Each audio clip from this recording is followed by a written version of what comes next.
¿Qué tal? ¿Cómo están? Bienvenidas y bienvenidos nuevamente a otra clase más. En este caso es la materia de Derecho. Es una introducción al derecho prácticamente. Así es que, pues igual que las demás, son materias algo cortas por la cuestión, pues, de la pandemia. Así es que no están al 100% en tiempo. De hecho, están reducidas. Vamos a comenzar con la evaluación de esta clase. Primeramente, el examen virtual vale 30%. En este caso, sí hay examen virtual de nuevo. Exposición virtual solamente vale el 40%. En este caso, hay exposición de nuevo. Ya tenían tiempo que no hacen exposiciones, pues van de nuevo otra vez. Tareas y ejercicios valen el 20% y participación vale el 10%. Como ustedes están viendo en estos momentos, el portafolio no es válido en esta materia. Así es que si alguien no hace las tareas a tiempo o las entrega a tiempo, pues ni modos, va a tener que ya no ser recibidas para tarea y ejercicios y ya no puede hacer nada porque ya no va a haber portafolio, así es que ya perdiste, digamos, ese tiempo. Lo recomendable sería hacer la tarea del ejercicio, aunque solamente vale el 20%, entonces aquí ustedes tienen que ver si vale la pena hacerlo, no vale la pena, ya depende de ustedes cómo ustedes manejen su calificación. Examen virtual, ¿qué es el examen virtual? Parámetros para medir el conocimiento del estudiante de manera online con temporizador. Es decir, hay un tiempo y si no terminas el examen en ese tiempo, pues ese será el examen. Si lo terminas antes, pues simplemente le das a entregar y no pasa nada, ¿no? Hay un tiempo que va corriendo y pues solamente tienes que hacerlo durante el tiempo, nada más. Exposición virtual. Realizar una exposición sobre un tema asignado. La exposición debe contener una presentación. Referente al tema asignado, todavía no hay tema asignado, por lo cual ahorita no es necesario saber cuál es el tema. Se les dará el tema posteriormente, ya con su nombre y el tema a exponer e incluso la fecha a entregar. La exposición debe contener una presentación. Presentación es decir, pues tu nombre, me llamo a lo mejor Pedro, o me llamo a lo mejor Ramón, me llamo Marcela y algo breve nada más. Una introducción, pues voy a hablar a lo mejor de la introducción al derecho y ya. Y el desarrollo del tema ya es hablar pues todo el tema que tú investigaste. Y una conclusión, esa conclusión es personal de ustedes, ¿no? Pues yo pienso que el tema en verdad sí existe, porque en la calle yo vi un ejemplo de derecho, ya cada quien, dependiendo del tema, pues va a decir su conclusión. Se entrega en video con duración mínima de 5 minutos, solamente con que dure mínimo 5 minutos, pues ya es una regla que ya conseguirían. Hay que aclarar algo muy importante. Muchos que exponen dicen, bueno, yo voy a hacer una de 5 minutos y ya me saqué 10. Pues no es así. El hecho de que duren 5 minutos no significa 10. ¿Por qué?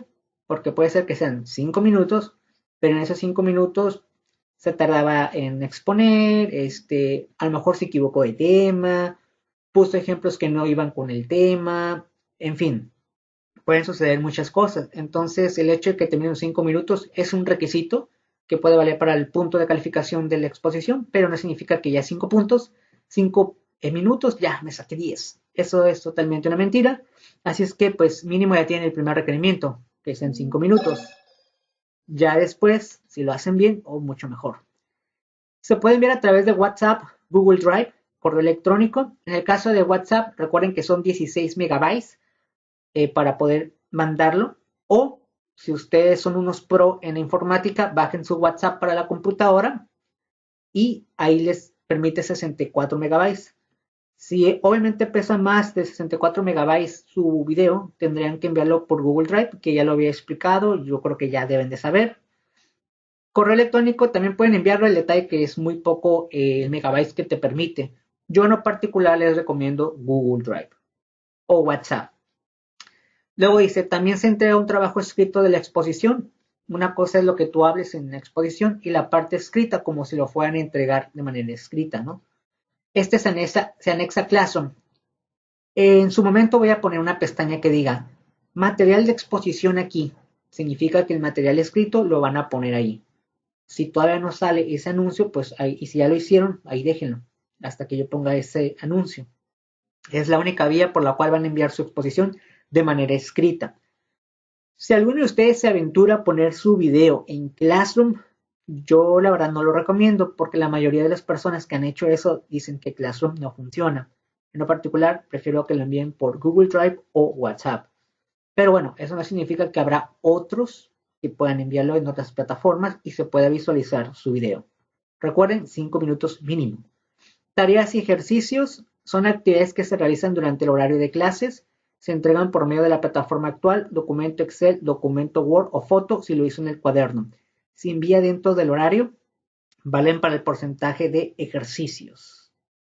¿Qué significa esto? Bueno, pues las tareas y ejercicios que se dejen durante pues, el día o durante la semana se tienen que enviar de acuerdo al horario. Ya saben que hay un horario para entregar. Por ejemplo, hoy es miércoles. En este caso, recuerden que los miércoles sí, los trabajos son solamente ese día, hasta la medianoche. Cuando es jueves, pues vamos a darle más tiempo. Incluso les doy hasta el domingo, que pues es bastantes días. Entonces, miércoles se entregan a más tardar el mismo miércoles a la medianoche, hora de la Cenicienta. Cuando es jueves, entonces van a tener jueves, viernes, sábado y domingo a la medianoche. Entonces, pues esos son los dos horarios de entrega de las tareas o ejercicios que se hagan. Esas son tareas del día, se podría decir. En dado caso que no hagan la tarea o el ejercicio, vamos a suponer un ejemplo que alguno de ustedes dice, pues hoy dejé tarea, no la hice por muchos motivos, ya no la haga. Y ya no la va a poder hacer porque ya no hay portafolio aquí. Así es que ya perdió esa tarea. Recuerden que vale el 20%. Si la hizo, pues muy bien. Sigue manteniendo ese 20%, ¿no? La participación, bueno, se puede entregar en Word o en el cuaderno, fotos, etcétera, ¿no? Participación, pues toda participación que hagan en el foro de la plataforma a la pregunta de la clase virtual mínimo 100 palabras para contar como participación. Solamente son 100 palabras las que tienen que poner, redactar. Tienen las 100 palabras, ya es una participación.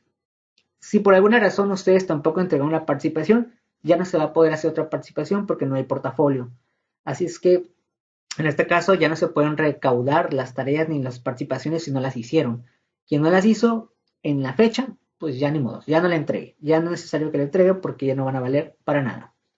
Solamente valen cuando se entreguen en la fecha indicada. Recuerden que la participación solamente es 100 palabras para que valga la participación porque muchos pues nomás hacen 10, 20 caracteres. Eso no es participación en mi caso y en mi materia. 100 palabras, porque pues se ve bastante en clase como para que sean 20 caracteres. Entonces, pues ahí está la evaluación. De todas formas, esta evaluación está dentro de su Classroom. Y bueno, esa es la primera parte. Posteriormente, ¿qué tienen que hacer?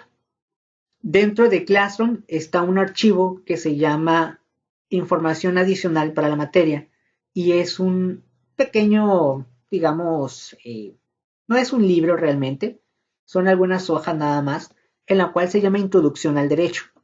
Este es el librito, digamos así, con el cual vamos a partir. Si ustedes saben bien, hay otro libro adicional en la parte de abajo de Classroom que dice Mi libro de Derecho. Eso lo vamos a ver en su momento, pero ese libro también la vamos a llevar a cabo. Más que nada es un libro más como de actividades o de ejercicios. Pero bueno, ahí está el libro. Por lo pronto, recomiendo descargar este pequeño, vamos a llamarlo así, lecciones sencillas. Se llama Introducción al Derecho. Eso lo descargan, está dentro de Classroom. Ahí lo pueden descargar. Vamos a empezar nada más con este archivo para empezar la materia. En este caso es una pequeña introducción al derecho y dice lo siguiente, generalidades del derecho. La siguiente lectura, generalidades del derecho, constituye un acercamiento al alumno de los conceptos básicos de la estructura jurídica de México. En ella se abordará la definición de la palabra derecho, las distintas acepciones que la constituyen como derecho objetivo, subjetivo, natural y vigente, la clasificación más aceptada del derecho subdividida en social, público y privado. Además se dará una breve explicación de las fuentes que dan origen a este término. Prácticamente todos los temas que mencionó en este párrafo vamos a verlos detalladamente. Hay tres sectores, público, privado y social, que en la vida real muchos de ustedes a lo mejor lo han aplicado. Después menciona que de manera cotidiana hablamos de derecho y derechos. como el derecho a la vida, a la libertad en sus múltiples manifestaciones, derecho a la protección en la vida social, entre otras. Pero a pesar de la cotidianidad con que utilizamos esta palabra, no siempre es posible dar una conceptualización acorde a su estructura semántica. Aquí prácticamente yo creo que muchos de ustedes han escuchado la palabra derecho y posiblemente la han utilizado, ¿no? En su casa, a lo mejor en la escuela o en el trabajo, aquellos que trabajan. Por ejemplo, en su casa sería a lo mejor, no, pues tengo derecho a divertirme, ¿no? Tengo derecho a salir con mis amigos. Posiblemente eso se lo dicen a sus padres. Tengo derecho a esto. ¿Será cierto o no? Estás viviendo dentro de unas reglas que alguien tiene ahí, en ese caso tus padres, ¿no? O han escuchado la palabra, no, es que los niños tienen derecho a la educación, por eso estoy estudiando. O mi hermanito pequeño va a estudiar porque tiene derecho a la educación. O a lo mejor el mismo niño dice, yo tengo derecho a jugar, yo tengo derecho a comer. Pero, ¿qué es derecho entonces? Posteriormente dice, analizar de manera general el origen del derecho, la relación que guarda sus ámbitos de competencia y la definición concreta del mismo, favorecerá la interpretación y el aprendizaje de la materia. Resulta de gran utilidad internarse en el estudio del derecho porque como individuos todos los días nos enfrentamos ante el dilema de acción u omisión en la convivencia social. Luego, pues ahí dice, ¿no? Reflexionar cada elemento condicionará el buen comportamiento de los sujetos y el respeto por las garantías individuales u organismos públicos en su labor social. Prácticamente entonces, si todos respetaran lo que son, entre comillas, las reglas, pues todos tendrían ciertos derechos, lo que te contenga a ti o lo que tú requieras, sin necesidad de hacer algo malo. Ahora vamos a ver un poquito sobre la importancia realmente pues del derecho. Dice que al iniciar en el tema del estudio del derecho, lo primero que se debe hacer es identificar las características esenciales que envuelve este término, es decir, la pura palabra. En sí, ¿qué significa la palabra derecho? La palabra derecho deriva del vocablo latín directum, que en sentido figurado significa lo que está conforme a la regla o a la ley o a la norma. Derecho es lo que no se desvía a otro ni otro lado, lo que es recto, lo que se dirige sin oscilaciones a su propio fin. En general se entiende por derecho todo conjunto de norma eficaz para regular la conducta de los hombres, siendo una clasificación más importante del derecho positivo y derecho natural. Prácticamente en el párrafo nos menciona cuál es la definición. En un término muy simple, derecho es como dicen muchos de ustedes. No, pues es irme de forma recta, ¿no? No ir para acá, ni irme para la derecha, ni para la izquierda, sino solamente con la línea. Si hubiera una línea y me dijeran que me tengo que ir por la pura línea y me voy de la línea hasta el final, sería irme derecho. Si yo me quito de la línea, ya sea más a la derecha o más a la izquierda, pues yo ya infringí la regla. En un término simple, eso sería derecho. Pero derecho, ya un poquito más adentrado a lo que es la normatividad, significa que estamos conforme a la regla o conforme a la ley. Es decir, hacemos las cosas como nos las pide la regla o la ley o el reglamento. Obviamente un ejemplo en su casa, me imagino que en su casa, bueno, aquellos que son todavía jóvenes, porque yo creo que la mayoría ya también ya está grande, me imagino que en su casa debe haber alguna regla, una norma, y eso ya sería derecho. Por ejemplo, a lo mejor en su casa hay una regla que dicen, aquí se come a las 2 de la tarde. Es decir, si todos llegan antes de las 2, les va a alcanzar la comida, es la hora de la comida, donde la comida está caliente y todo está muy, muy cool. Pero si alguien llega después de las 2, llega a las 3, llega a las 4, pues ya sírvete tú. ¿Por qué? Porque esa es la norma que marcan ahí. Otra podría ser, a lo mejor cuando están más niños o tienes hermanos pequeños, ¿sabes qué? Tú puedes jugar videojuegos hasta las 8 de la noche. Porque mañana tienes que ir a la escuela, ¿no? Si bien le va. En algunos casos, a lo mejor le dicen, no, pues entre semana no se puede jugar ningún tipo de videojuego o consola en la casa hasta el domingo. Entre semana, puro la escuela. Es una regla. Si alguien infringe la regla, entonces va a tener consecuencias. Otra regla dentro de una casa puede ser a lo mejor que diga, no, pues aquí nadie puede salir a ninguna fiesta o alguna reunión después de las 8 de la noche, ¿no? A lo mejor en alguno de sus casos está esa regla. Eso sería respetar la regla, sería tener el derecho, pero tú vas a tener el derecho de decir, oye, pues me gustaría salir un poco más tarde. Entonces, en ese caso, pues a lo mejor ya tienes que ponerte de acuerdo por qué motivo, por qué tienes que salir más tarde y posiblemente la autoridad, en este caso la ley, serían tus padres o quien sea responsable de ti, te va a decir, bueno, está bien o sabes que sigue participando, ¿no? A eso se refiere todo esto que acabamos de leer. Posteriormente dice que el derecho también se denomina conjunto de normas sociales o preceptos que regulan la conducta de los miembros del grupo social, que satisfacen las exigencias de seguridad y justicia. Su finalidad es ordenar un sector de la vida social para procurar y asegurar a sus integrantes el bienestar general o bien común. Por lo tanto, la importancia radica en garantizar las relaciones de cada individuo que vive en sociedad. Prácticamente el derecho, las reglas y las normas sirven para todos. Es decir, no es para unos o para aquel que es negro, para él nada más es. No, es para todos. No importa aquí si eres negro, blanco, si eres de esta ciudad, si no eres de esta ciudad. Ah, es que yo soy extranjero. Tampoco no importa. Todas las reglas o normas sociales, estamos hablando ya de las leyes generales, no dentro de tu casa, porque en la casa de cada quien hay reglas, pero las leyes en general son para todos. Y ya dependiendo quién, pues ahora sí, quién comete el error o quién está siendo víctima o quién es el que abusa, pues puede ser que tenga consecuencias. Hay muchas leyes y reglas en la vida común que muchos no cometen porque saben que puede infringir una regla. Ejemplos, voy en el automóvil, me paso el semáforo, ya infringí la regla. O a lo mejor voy en la calle, tiro la basura. Realmente infringí la regla. Que no existen muchas personas que me denuncien porque tiré basura en la calle, pues ya me salvé.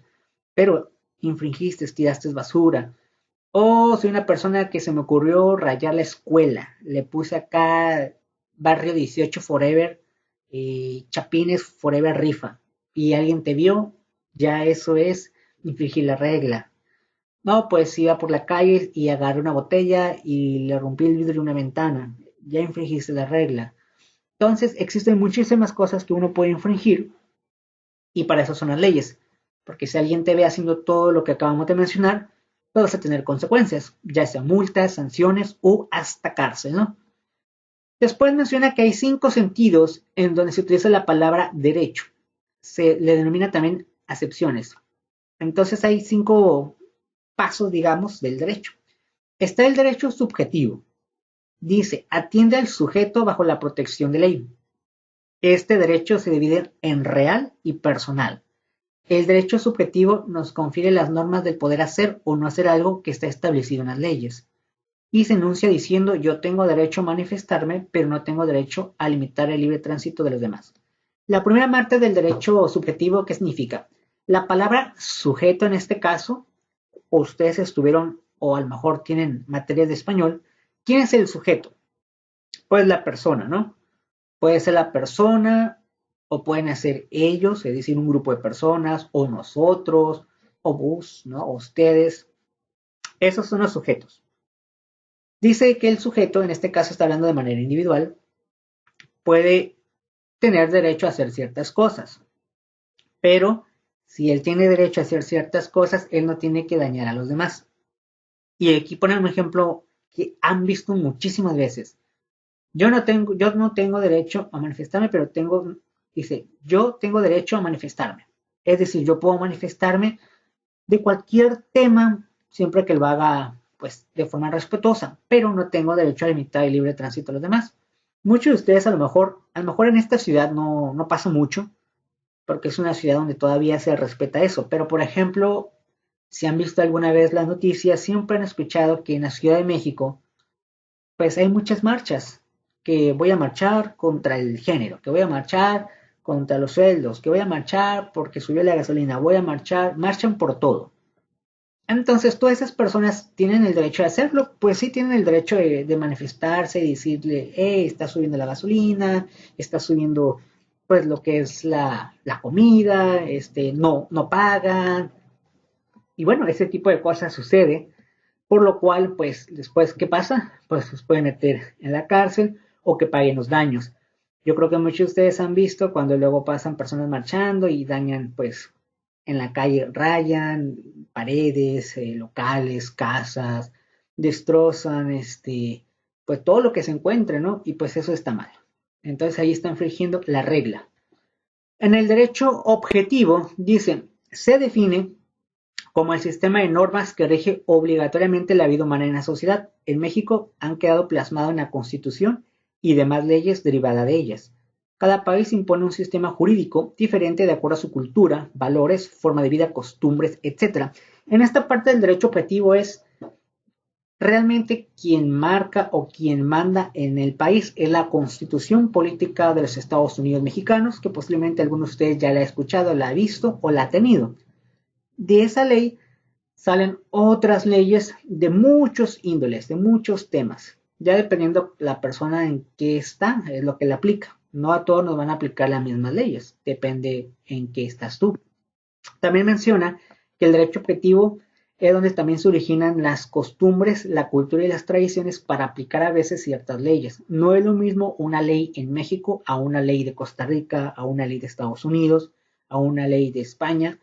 Tenemos diferentes formas de vivir, diferentes formas de pensar. Entonces, de acuerdo a lo que piensas, la ley puede ser diferente. ¿Tiene ventajas eso?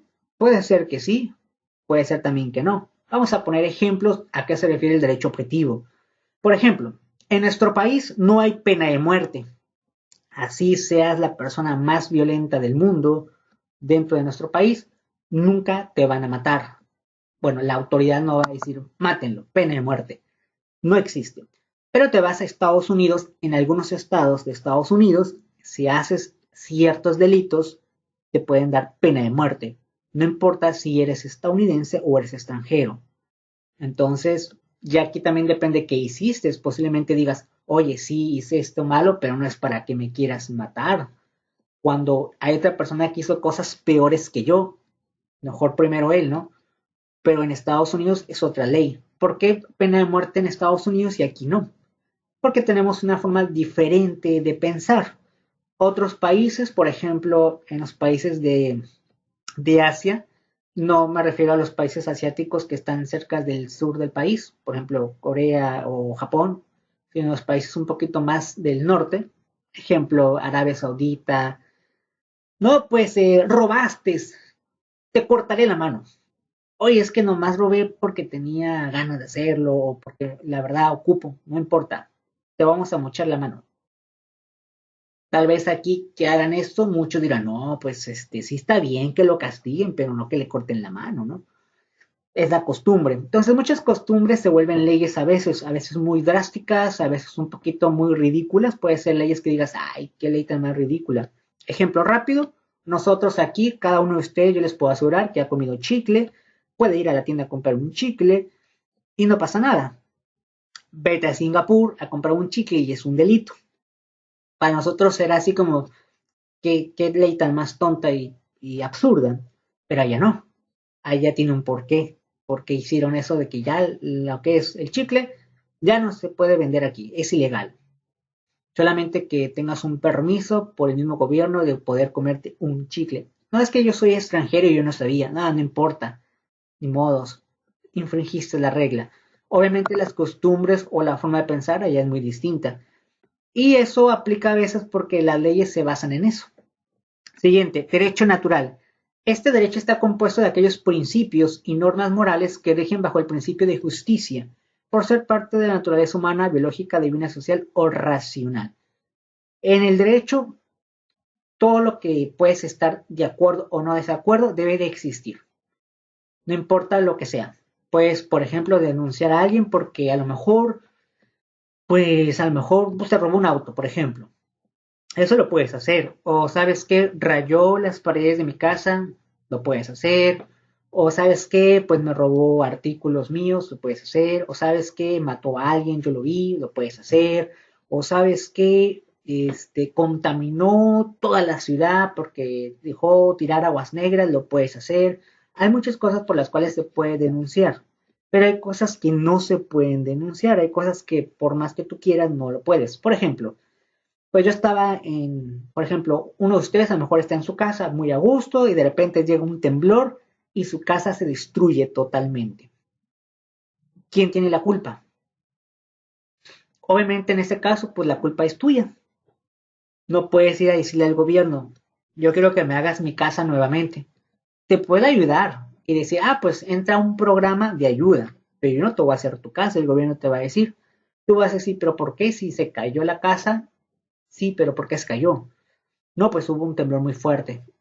¿Quién es la culpa? Pues el sismo, sí, pero ¿y qué hago? El gobierno te va a decir, pues es tu bronca, ni modos, te tocó la mala fortuna. En ese caso no puedes denunciar al gobierno, aunque tú quisieras, porque uno, tú hiciste tu casa o la compraste. Dos, es algo que no está, no puedes denunciar al sismo. Entonces hay cosas que no puedes denunciar. Hay gente que ha querido denunciar, sin entrar en cuestiones religiosas, a Jesucristo y a Dios. En algunos países es que yo voy a denunciar a Dios, pero no se puede porque al final no existe una base para denunciar algo que no existe o algo que no depende de nadie, como la naturaleza, en algunos ejemplos, ¿no? Después se define como conjunto de normas que los hombres deducen de la intimidad de su propia conciencia y se estima como una expresión de la justicia en un momento histórico determinado. Esta definición es de un autor llamado Pinabara. ¿Está bien la definición? Muy bien. Luego está otra, conjunto de normas jurídicas no elaboradas por el hombre que constituyen un conjunto de principios de naturaleza ético-social que rigen en cualquier lugar y momento de la historia. Es otra definición. Realmente las definiciones, la mayoría son buenas, no hay una definición mala, pero bueno, cada autor le da su punto de vista. Después dice que desde los tiempos presocráticos se utilizaba el derecho natural de procedencia divina. Esto se refiere a las cuestiones de los dioses, de que yo creo en el dios de la lluvia, que ese tipo de cosas no puedes denunciar en ninguna parte del mundo, porque es algo que ni la misma autoridad, no es como que la autoridad le va a decir, lluvia, ven aquí, siéntate y defiéndete. Hay cosas que no podemos denunciar. Es más que nada denunciar a personas que existan, pero no algo que no existe. Es decir, no puedes denunciarle un fantasma. Ha habido casos de fantasmas que a lo mejor, pues, sabes que te asustan o algo por el estilo. Por más que digas, es que no es una persona física la que me está molestando, es un fantasma. Pues ni modo, te va a decir la autoridad, pues qué mala onda, pero no puedes denunciar un fantasma. No es como que un fantasma va a ir con su abogado y va a decir, sí, pues yo el espanto en la noche y no se puede. Es algo divino, algo que no se puede. Ha pasado, han pasado a veces cosas así que la autoridad dice, no podemos hacer nada. Ni modos, te tocó la mala fortuna. Después dice ahí, en tiempos de la Ilustración, el derecho se transformó y designó su virtud en la razón. Por lo tanto, el derecho natural no es el mero sentimiento de la justicia, sino el conjunto de criterios racionales que rigen la organización de la vida humana. Por ejemplo, la esclavitud ha estado presente en la sociedad, sin embargo, el hombre ha luchado por su libertad, que reconoce que naturalmente tiene derecho a ella. Posteriormente, muchas de las cosas de hace muchos años se han cambiado para que la gente tenga libertades. Por ejemplo, la esclavitud, un tema que hace muchísimos siglos existía, es decir, sí existían los esclavos, ¿no? Pero bueno, eso actualmente ya no es tan recurrente. Pero bueno, ya tiene esa libertad de no ser esclavos. La 4 dice derecho positivo, emanado de la autoridad competente y promulgada de acuerdo con el procedimiento de creación imperiente en una nación determinada. En este caso nos pone como fundamento legal el artículo 71 y 72 de la Constitución, que en su momento lo vamos a tener que ver, que sería la primera tarea. Se las voy a comentar la tarea, pero de todas formas lo voy a poner en clase. Sería nada más, pueden copiar y pegar, facilito. Buscar el artículo 71 y 72 de la Constitución de nosotros, la de Estados Unidos mexicanos. Ya casi para terminar, vamos a terminar este tema todavía. Ya último tema, el derecho vigente. Son las normas emanadas del Estado. Emanada significa origen o que realicé. O por la sociedad, porque a veces la gente va a exigir, hey, haz una ley para esto, o yo quiero que hagas una ley para este tipo de cosas, o sabes que quita esa ley porque me perjudica o nos perjudica a todos, ¿no? Dice, se aplica el ámbito espacial, temporal, personal y material. En el ámbito espacial se refiere a los límites territoriales espaciales y terrestres en que se aplicará la norma, es decir, ¿a quién le va a aplicar? ¿En qué parte? El temporal indicará el tiempo en que está en vigor, ya sea permanente, anual o temporal, es decir, cuánto va a durar la ley, un mes, un año, 100 años. El ámbito personal indica los sujetos a quienes se le aplica una ley, es decir, es para los adultos mayores, es solamente para una edad a otra edad, aplica también para menores de edad la ley, todo ese tipo de cosas. Y también dice, por ejemplo, en el derecho de votar únicamente aplicable a todos los ciudadanos. E igual hay que ver el artículo 34. En su momento lo vamos a ver en la siguiente clase eso. Y por último, el ámbito material atiende al contenido de las normas. Pueden ser fiscales, electorales, bancarias, penales, civiles. Puede ser de todo tipo de leyes que más adelante vamos a ver en clase. Terminamos con este párrafo. Una vez definido los lineamientos donde actúa el derecho, hay que definir las principales fuentes y los ámbitos de competencia donde tiene injerencia el derecho sobre el individuo. A continuación se presenta la clasificación del derecho bajo el esquema derecho público, privado y social. Bueno, hasta aquí vamos a dejar esta parte ya de esta materia del día de hoy. Entonces, ya lo último simplemente era derecho vigente, es decir, cuándo entra en vigencia la ley, para quiénes se aplica. Habrá gente que no tiene nada que ver con la ley, entonces no la aplica. ¿Será en todas partes o nomás será en esta ciudad? En fin, todo ese tipo de cosas es la aplicación de la ley. Bueno, hasta aquí la vamos a dejar. Muchísimas gracias. Recuerden que solamente existe una tarea. Ahorita en su momento va a salir en Classroom. Y recuerden la participación también. Pues muchísimas gracias y nos vemos hasta la próxima. Hasta luego.